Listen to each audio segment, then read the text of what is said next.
അങ്ങനെ ഞങ്ങൾ റിസോർട്ടിലെത്തി, Greenberg resort Idukki. അത് കഴിഞ്ഞ് ഡ്രസ്സൊക്കെ ചേഞ്ച് ചെയ്ത് ഞങ്ങൾ ജസ്റ്റ് നടക്കാൻ ഇറങ്ങി. ഒരു മഴയും ചെറിയ ചാറ്റൽ മഴയൊക്കെ ഉണ്ടായിരുന്നു.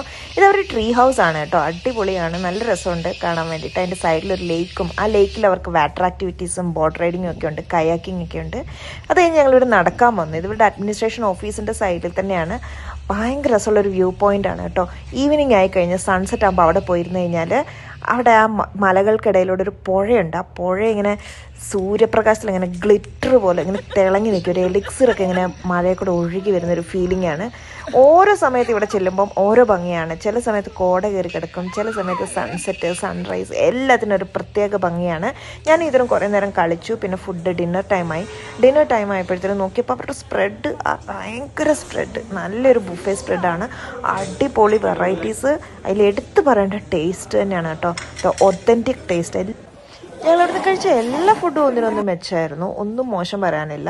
പിന്നെ ഒത്തിരി വെറൈറ്റീസ്, ഡെസേർട്ടായിട്ടും സ്റ്റാർട്ടേഴ്സായിട്ടും നോർത്ത് ഇന്ത്യൻ, കേരള ഫുഡ് എല്ലാം ഉണ്ടായിരുന്നു. അടിപൊളി ഫുഡൊന്നും പറയാനില്ല. ഫുഡൊക്കെ കഴിഞ്ഞ് ഞങ്ങൾ വീണ്ടും നടക്കാൻ ഇറങ്ങിയപ്പോൾ അതേ പാത്വേക്ക് വേറൊരു ഭംഗി, ഒരു night street view kind of ഇത്, അതിൻ്റെ കൂടെ ഒരു തണുപ്പ്, ചാറ്റൽ മഴ. അപ്പോൾ ഇന്നത്തെ ദിവസം ഇവിടെ വൈൻഡപ്പ് ആവുകയാണ്.